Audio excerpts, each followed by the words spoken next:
Hey guys, because I made the transition several years ago from being a college strength and conditioning coach to the private sector and opening Total Performance up, I get a ton of questions about what's the difference between college coaching and the private sector, and should I make the transition, and what's it like, and is it right for me? So after getting enough of these questions, I figured, well, a lot more people must have questions about this and must at least be interested. So I kind of want to give you an idea of what the differences are between college strength and conditioning and running a private facility.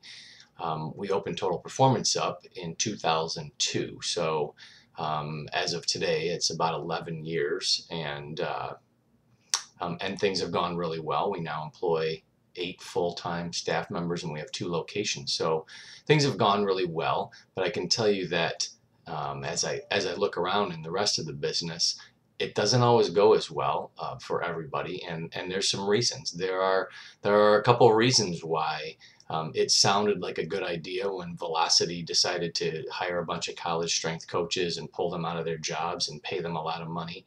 Um, that sounded like a good idea until like almost all of the velocities closed down because it really wasn't working. So let me give you kind of an idea of kind of the differences, and you can call them pros and cons, or you can just call them differences. So some of the biggest differences are in college. You get the kids there, you get the athletes for 4 to 5 years. They can't really get away from you. They have to do what you say.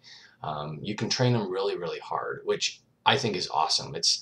College is kind of one time in an athlete's life where you can push them beyond where they ever thought possible. They kind of have to come back. So you can beat the crap out of them one day, and they don't have the option of going home and saying, "Hey, mom, I don't like this. I don't want to go back tomorrow." Their only option is to quit and then lose their scholarship or lose their spot on the team. So they have to come back, and they learn that they can get so much more out of their bodies and minds than they ever thought possible. You don't really have that in the private sector. In the private sector, you have to be able to get the kids to train hard, but not so hard that they don't want to come back. And there's a fine line there, especially when we're working with younger athletes. Even with college athletes, a lot of times, if they don't have to do it, they're not going to come back. So in the private sector, there's a lot more teaching. It's not you oftentimes don't have the huge groups that you do in college. So you're not like yelling directions and that kind of thing. It's more individual, or at least individualized instruction, doing a lot of teaching on how to do things properly. Um, and you have to really teach in a number of different ways. You can't use fear and intimidation like you are kind of able to in a college setting, because people just won't come back. Um, so you have to find different ways to say the same thing over and over again and get kids to basically buy into what you're doing. Um, you kind of have to sell a lot more in the private setting than you do in college. Yeah, in college, you want to sell the program to the kids so they buy in and sell it to the coaches, but they're not paying for it. So at the end of the day, you can always kind of fall back on, hey, we're doing this because I said so. In the private sector, it doesn't really work as well. So you have to figure out a way to really get people to buy in, and you have to sell. You're going to have to learn some principles of sales, and that was really hard for me.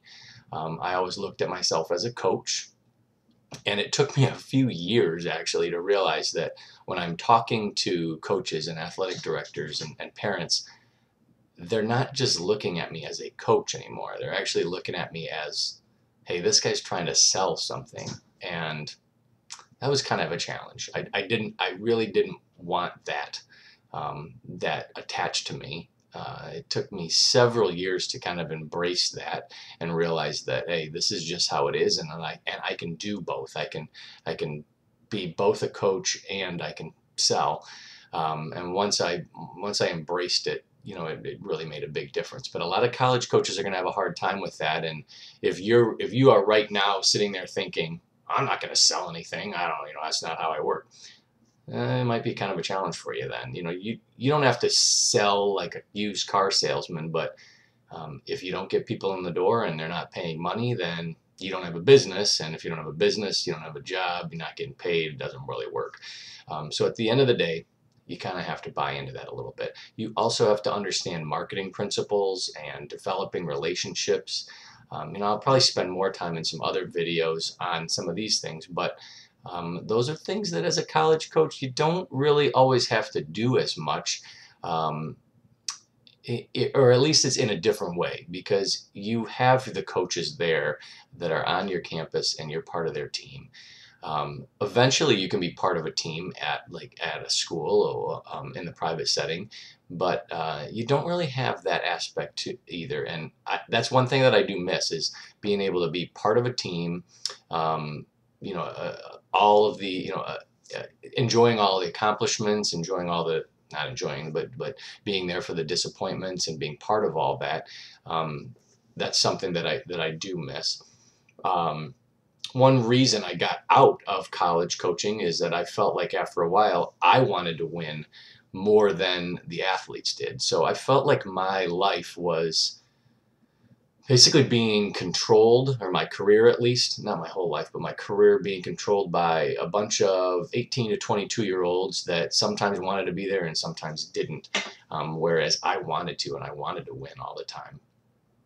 In the private sector, I feel a little bit more in control of my destiny. If I want to make more money, I figure out a way to do it. If I want to change, my hours, I figure out a way to do it. If I want to get fired or not get fired, I figure out ways to do that. In college, you might be doing a great job. Your team doesn't win. Your head coach gets fired. You're gone too. Not your fault, but you're gone. I heard a little adage a long time ago that there's two kinds of strength coaches: the kind that have been fired and the kind that are going to get fired. It's different in the private setting because you are not tied into a single coach and a win and loss record. So it is very nice to be more in control of your destiny. Um, that comes with some rewards too, though. If you're in a college setting, you can get paid a lot of money if you're with a big time program. The amount of money that you're going to make in the private setting is going to be less than the ultimate payoff of like a Big Ten or SEC or Pac-10 football job. But there's really not that many of them available in the college setting. And once you get fired from one of those and you're used to making a couple $100,000 a year, it's kind of hard to go back to to a lower salary. So that's something to get used to, or that you don't really want to get used to. If you're thinking about making the transition, you may want to make it early on in your career when you're making between $30,000 and $50,000, because it's going to be a lot easier transition than when you're making way more than that. Your hours in the private setting are going to be, I'd say, a lot better than in the college setting. You run things like a business, so you're open when people need you there. During the school year, you're going to be primarily open in the evening hours. So from like 1 or 2 o'clock in the afternoon till like 8 or 9 at night. During the summer, you're there more.